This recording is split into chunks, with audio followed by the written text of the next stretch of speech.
What's going on, everyone? Welcome back to the Origins podcast. The audio listeners will not be able to tell this, but we've now upgraded things to the YouTube and included video for the first time ever. We've never actually done a video podcast before.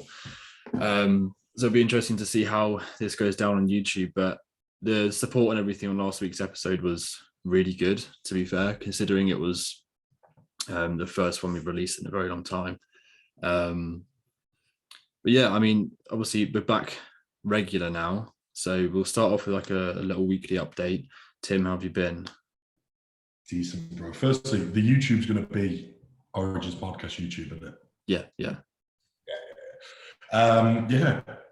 Been well, bro. Decent week of training. Hit 240-pound scale weight, which is heaviest ever.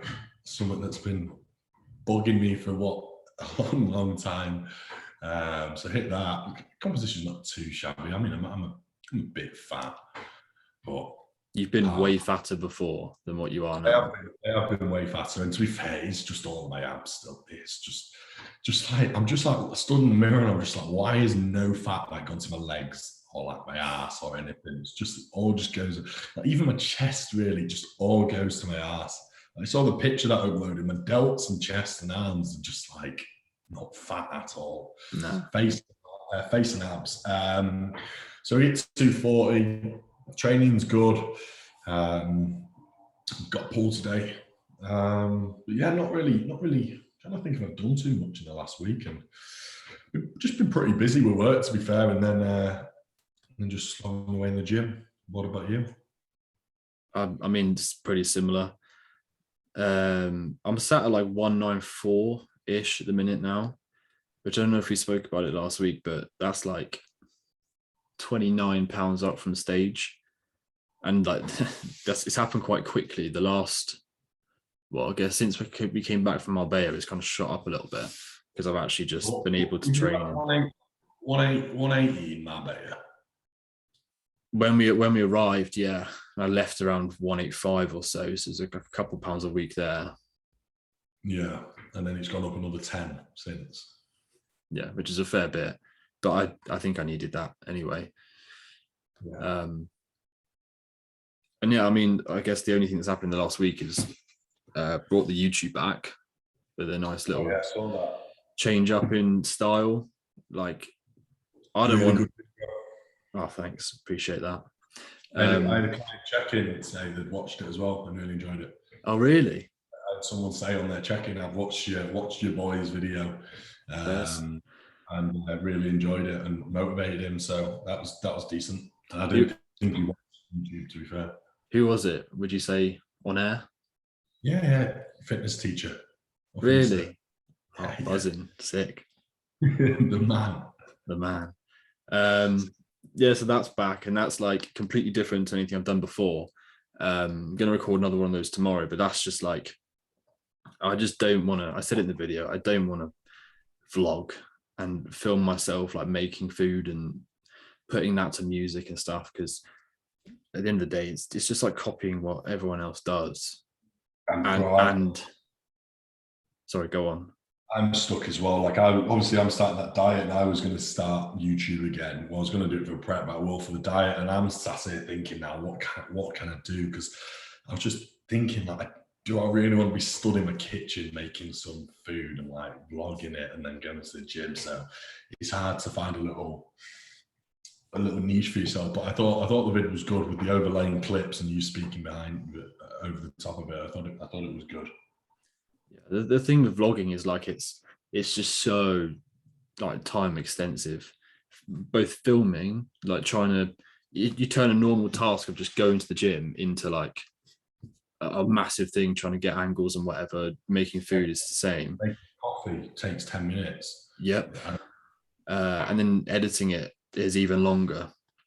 Like that one took me quite a long time still, just trying to overlay the clips and stuff properly, let alone trying to match up music and everything like that. And obviously when we were like back in uni and we didn't really have much else going on other than like a couple of assignments, it's all right to do it. But now we're both so much busier with work. It's not a sensible decision to do with our time, really. And what I'm going to do is set a time lapse up for 6 hours while I'm sat at this desk. We don't do anything else, just sit down at a desk. Me painfully force feeding myself. Yeah. So we put out on Instagram, both of us, questions box about topics to discuss in this episode, and one of them that we both got was, well, yours was more so about like specialization blocks and kind of how to set those up, and mine was more so about volume and like optimal volume parameters for muscle groups and stuff. So we'll kind of blend it into one, because obviously when we're looking at a specialization block, it's more we're looking at volume as well and like distributing volume to different body parts. So I'll kind of, Tim, if you want to like start off and just kind of define what a specialization block is and why we'd want to incorporate them. Well, firstly, the topics that we haven't done as well, because I've had a couple we will do in future podcasts, but we just thought we'll keep this one and blend it together, because other ones are kind of off on a tangent and don't really link to these. So we will do them in future episodes. So obviously when we're speaking about a specialization block, we're looking to basically bring up specific body parts as opposed to pushing for pure systemic growth. So this overall growth that we'd see in a normal kind of training mesocycle, so say like an upper lower split, everything's going to be hit pretty frequently. Everything's going to be hit with similar amounts of volume, based on the muscle group and what it can handle. When we're looking at a specialization block, we're probably going to pick one or two muscle groups and we're going to devote the majority of volume there, put the others kind of on the back burner, grow on a bit of minimum effective volume, and the others we can escalate and push from there. So that's potentially if you've got weak body parts, if you've got body parts that you want to bring up, or just body parts that you need to bring up for your class criteria. Nice summary. So we've obviously got like a systemic recovery capabilities. So volume is obviously described, it's not necessarily just number of sets, but it's quite an easy way of describing things and outlining like total workload. So let's say we have like a systemic capacity of, I don't know, like 50 sets, for example, across all muscle groups for a week. That's what we can tolerate as a whole before just like overreaching and whatever. So caveat that a lot of these numbers that we're going to say are going to be arbitrary, and don't take them with a pinch of salt, because they're different for everyone. So when we're saying 50 sets a week, you might be able to handle 70. Someone with crazy level of strength might only be able to handle 30, who's far deeper into the training career. Go ahead. Yeah, so if we take that 50, we can then distribute that volume across different body parts. Like Tim said, if you're a men's physique competitor, we could maybe put even like up to like 30, 40 of those sets towards the top line. And then just like you say, keep everything else on the back burner, minimum effective volume, enough to just maintain tissue, which is actually surprisingly low for most people that train with a high enough like proximity to failure. It's not going to be a lot of sets at all. The issue with specialization blocks is like most people do need systemic growth most of the time. And I think you can get caught up in like really hammering one body part when there's other weak areas as well. So it might be worth looking at more of pretty weak. Yeah. So maybe like having a more of a biased block as opposed to like a full-on specialization block, hammering just your arms or just your delts, for example. I mean, I guess we could cover like how we'd set up and how we distribute that volume if you want to across the week. Yeah. I mean, it depends on the body part you're specializing on. So I know you did a leg specialization block when we were in Marbella, and legs and arms, yeah. Yeah. So obviously legs is going to be much more systemically fatiguing than arms. So we're not going to be pushing the leg volume up to like 40 sets a week or 20 quad, 20 hamstring. I mean, we could, but everything else would have to be at like 2 sets to accommodate for that. Whereas when I've done arms, I think I've pushed it up to like 30 sets bicep, 30 sets tricep. and that was overreaching towards the end of the block. But with legs, it was nowhere near that. It was, towards the end of the block, it was approaching like 15, 16, 17, things like this, with a lot more of the volume being accumulated from with legs. I guess all arms, pretty much metabolic work, a lot of it. But a lot of the actual accruing of volume towards the end was just kind of metabolic pump work, because it wasn't like I could add more and more to the leg press or to the hack. I couldn't go if there was safety bar squatting 2 days after I've just performed a hack squat or anything like that. So it was accumulating reps via, giant sets, leg extensions, seated ham, things like this, because we just don't have the recovery capabilities to recover from this. Same with if you was going to be doing back or a posterior chain. It's not like you can throw in an RDL and throw in a stiff leg 2 days later, or throw in some kind of bent over row. The only way you would be able to do this is if you are really, really new to your training career, and where both loads on the bar of each RDL and bent over row are going to be so small that systemically you can recover from this. But there just becomes it's almost an inverted U graph in terms of how much you can, in terms of how much I can do that now because we've got people watching. In terms of how much you can handle from load to your recovery capabilities. But was it that you did you do chest and delts? I did chest and arms. Chest and arms. So when I set that up, my chest can tolerate a lot of volume, and I know you're different to this. You're the opposite, aren't you? So my chest. So I think in the last week I was around 30 sets each for bicep and tricep, and chest was like 26, 27. And I'd split them all up across for 3 times a week. So there was 3 sessions a week that were being hit. I think the split was chest and upper. So basically just upper, but with the chest bias, arms and lower, and then just repeat that 3 times.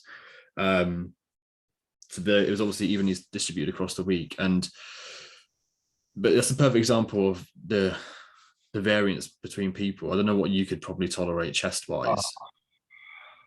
Across a week, if I'm doing 6 in a session, I've got DOMs for days. Yeah. So 15 max, that wouldn't be me overreaching. So almost half to what you've done there. So when I did that block before Marbella, so before we started training together again, so much of that was from metabolic work or like fly cuff based work. And then that kind of transitioned when we went to Marbella and we didn't have a close cable stack to use for cuff flies or anything. So my pressing went up like a lot to get the chest volume in through pressing. And that had a big impact on the amount I could actually tolerate. And because obviously pressing is more involved than just your chest. So there's no way that I could have been doing like 20 plus sets of pressing a week, because I just wouldn't have been able to recover and progress going into the next session. Yeah. I definitely noticed that with you. Just in general, you were fried towards the end of the week. Not necessarily locally to the chest, just that amount of pressing, and with the loads were creeping up as well, because you was in that period where you were just getting almost exponentially stronger week on week because it was post show.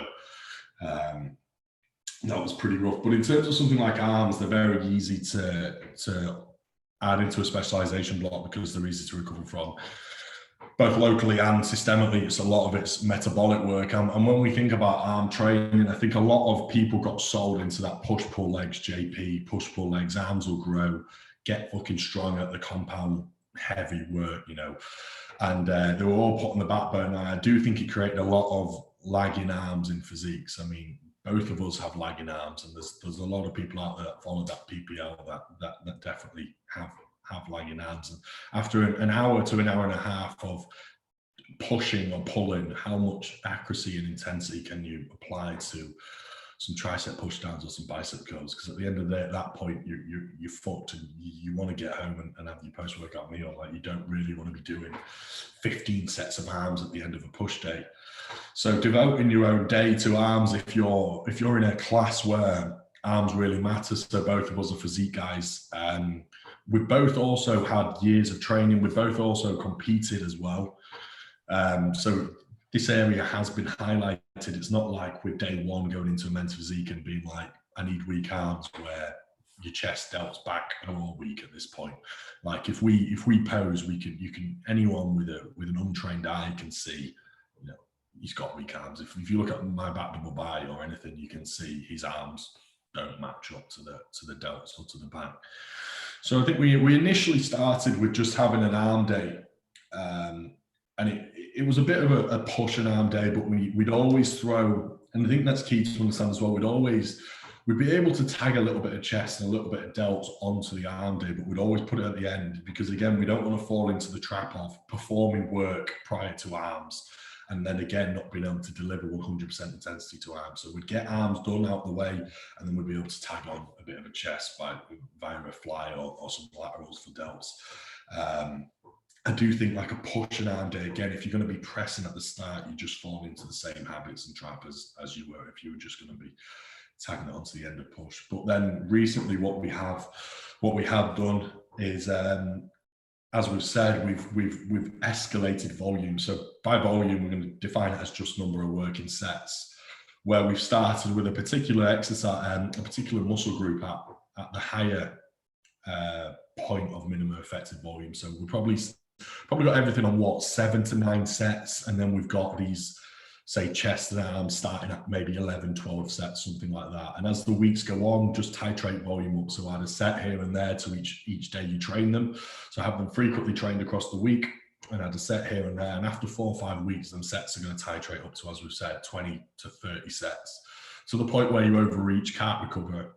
And then at this point, this is where we deload, wash off the fluid, wash off the fatigue, and then go again. If you need to repeat that block again and go again, and you know that if you finished at 30 sets on biceps and triceps, but you started at 12, you can easily start that next mesocycle off at 15, 16 sets and then titrate up that way.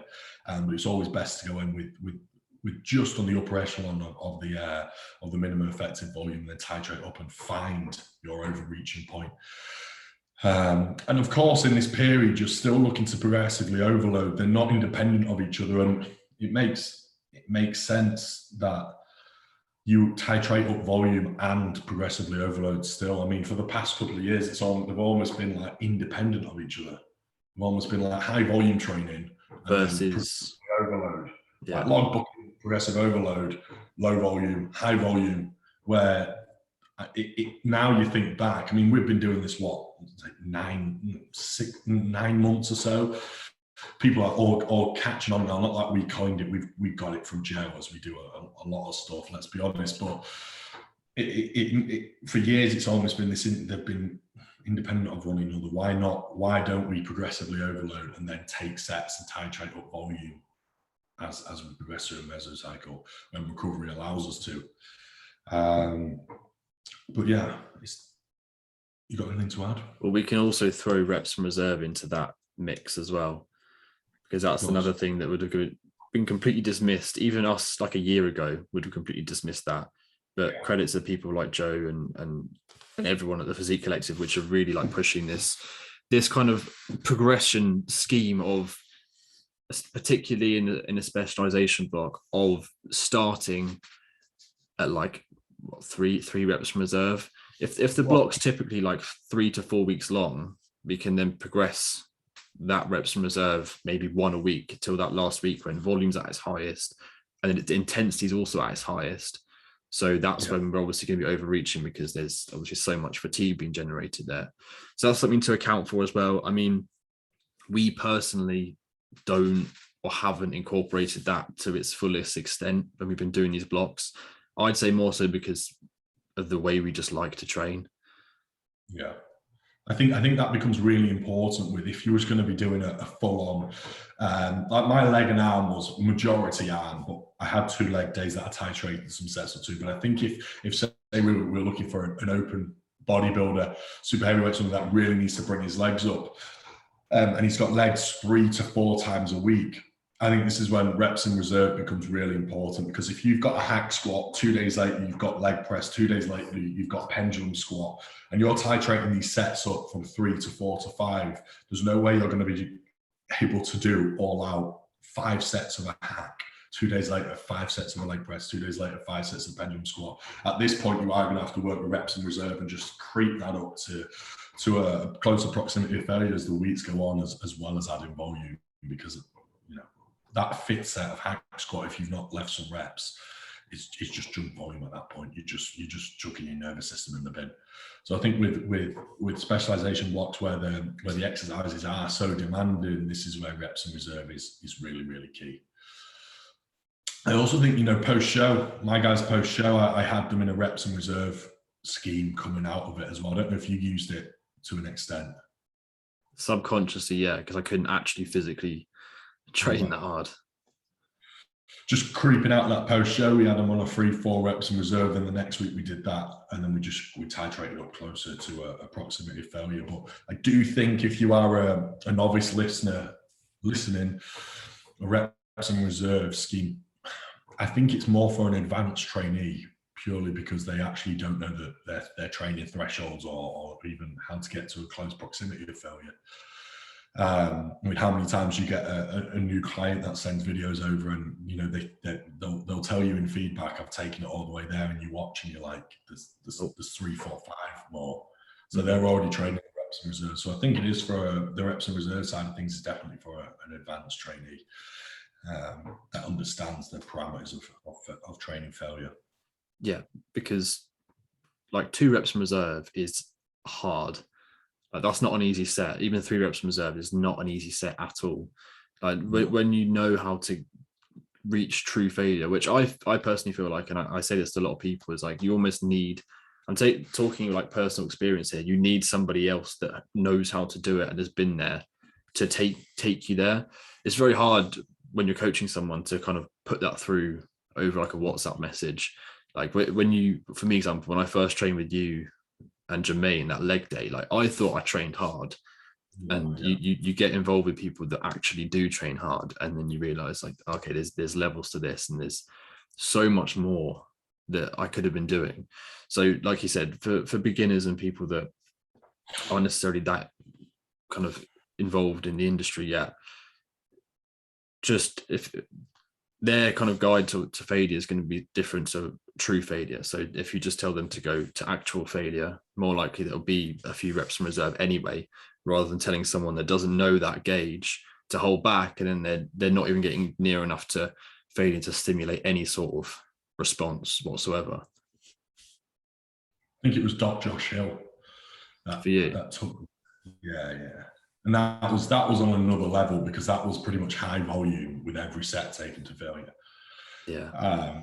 That was mental. 3 days on the bounce with him and ran deep, and that they ruined me. That's how the UFC boys do it, isn't it? How the UFC 100 sets a session. Forget a week. That's ace.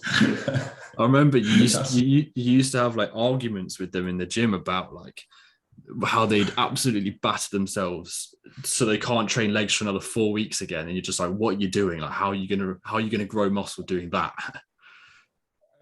Every session I'd be having arguments.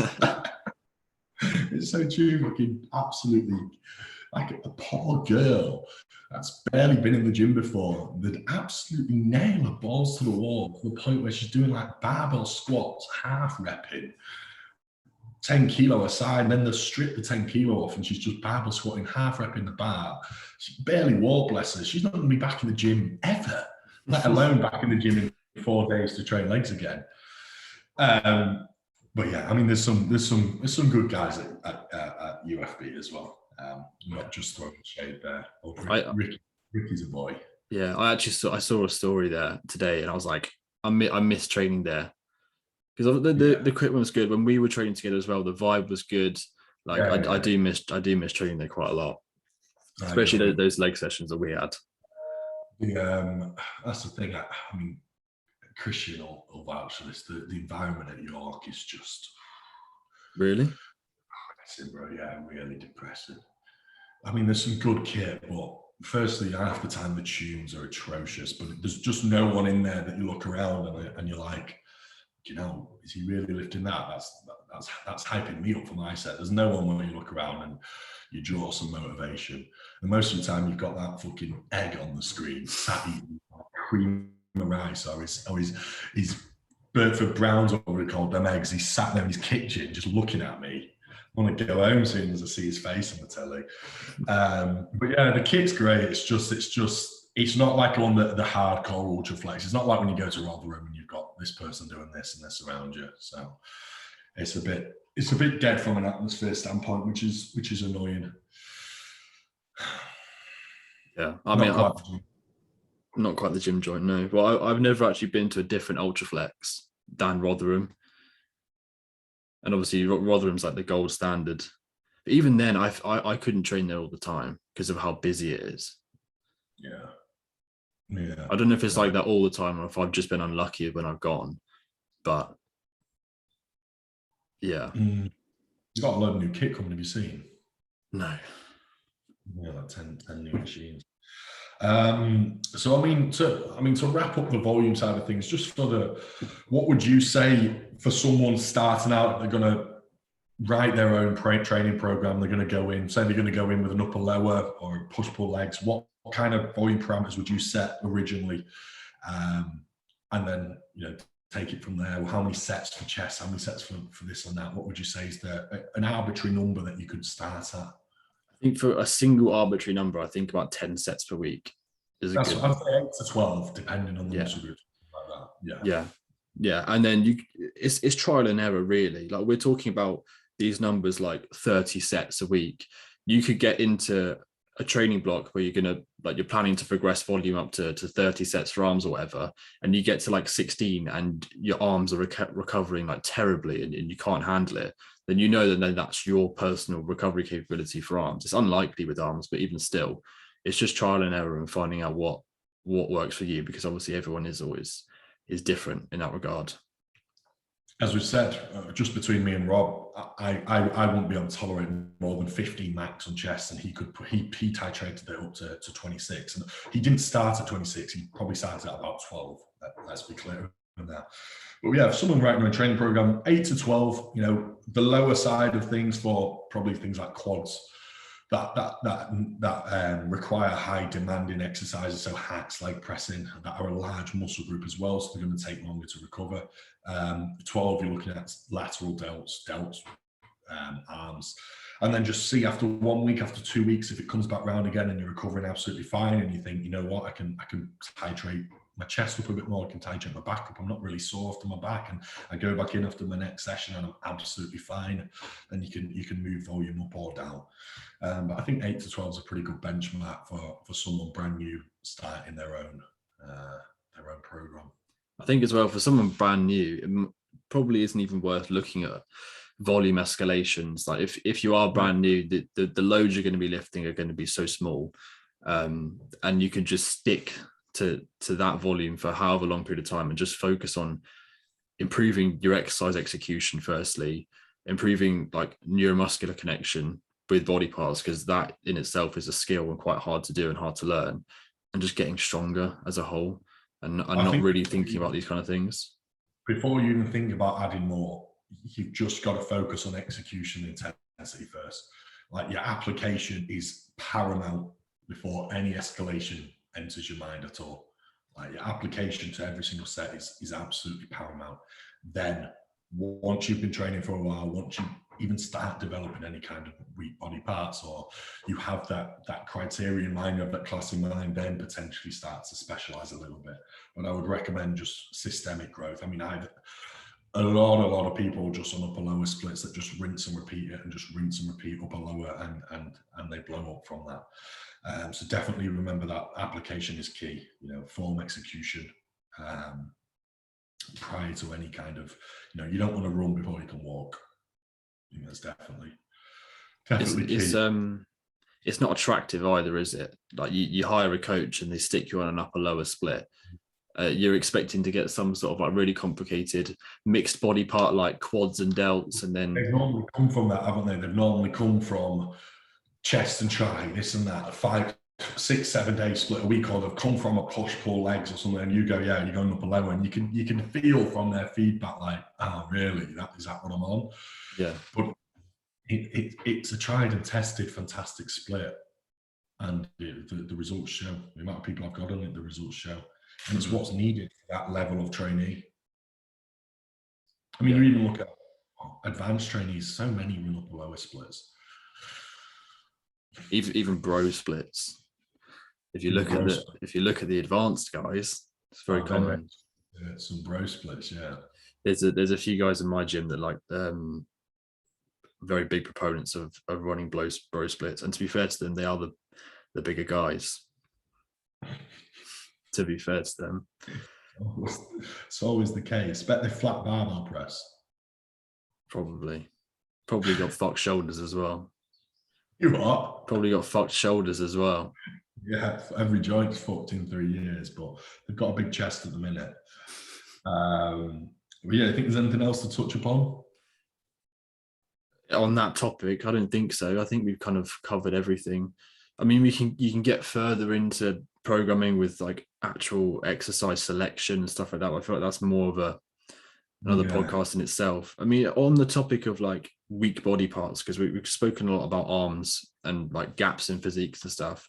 I think it's important to pay attention to, like, obviously we've discussed volume and progressing that over time, but with like weak body parts, I know for me, for example, the connection is so important. Like I previously, even when I did work up volume, especially for triceps, it would get to silly amounts of volume, but all I would feel is like my elbows hurting, my forearms hurting, even my delts to an extent. Whereas when I just strip things back and just like slow the reps down and actually thought about contracting the muscle, it is quite bro sciencey, like the stretch and squeeze, the typical like just focus on the connection. But obviously, if you're not contracting a muscle tissue and what you're trying to contract and you're not feeling it working, then there's obviously something else going on there, and you're not actually using that tissue to move the load. So I think it's important to kind of master that. If you have a weak body part and you don't feel it, or you don't get sore from it at all throughout the session, and you feel other muscle groups kind of taking over, even filming your sets and looking back at execution and thinking, how can you maybe change the setup of an exercise, maybe swapping like an easy bar curl for like a single arm cable curl where you can align your joints properly and things like that to improve execution and connection to the target muscle. 100%. I'll use myself as an anecdotal example. My 3 weakest body parts are my hamstrings, calf, and my biceps. I don't get anywhere near as good neurological connection in them than I do with all my other muscle groups, and that's something that I've really been trying to develop. I mean, hamstring workout in terms of load, I pulled right down and literally gone for taking pauses in the short, pauses in the length, and so the reps right down. And the same with my biceps, I've done the exact same. Even when I'm escalating volume, every single rep standardized, and it's more about, as daft as it sounds, just getting that fantastic contraction, that squeeze, that bro science, squeeze, and getting a nice pump as well, and that pump comes with it. But yeah, I agree, particularly with like arms and limb work, that mind muscle connection is key with all your isolation work anyway.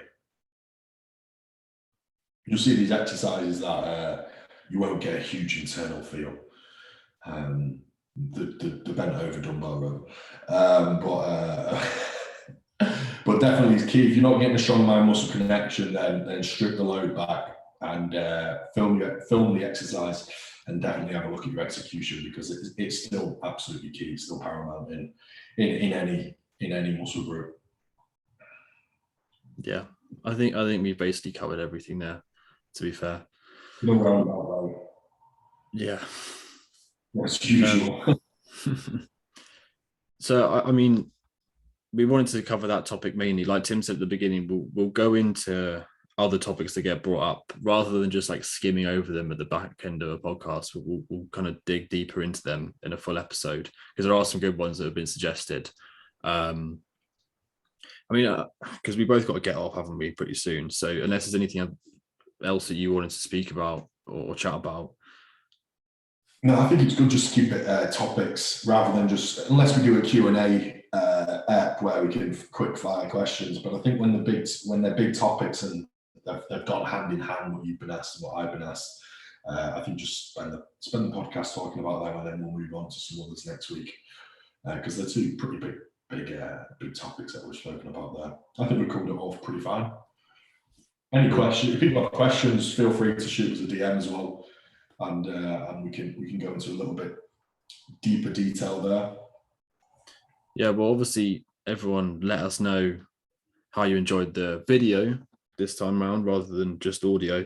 I'm hoping a lot of people will like it. I know when I put up that poll on my Instagram, it was literally 100% yes. Like everyone else, but people replying like, yeah, let's do it. So hopefully we'll get a good response.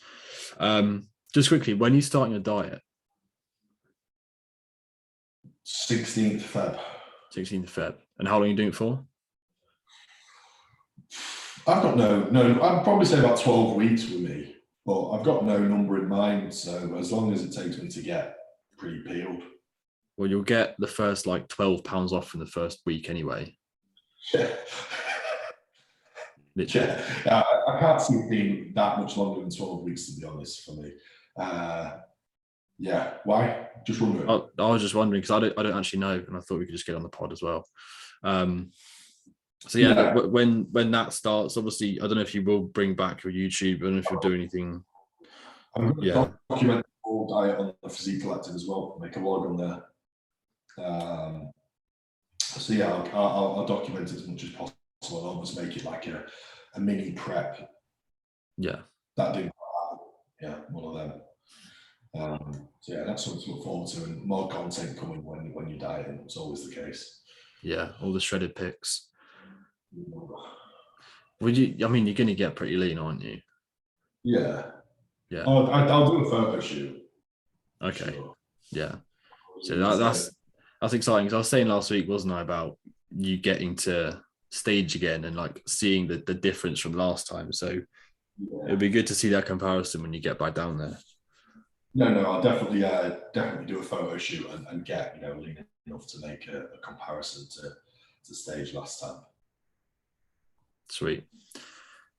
Okay, so we'll leave it there because we both need to shoot off. Thank you everyone for listening. Let us know what you think about the YouTube and getting the video version of this out.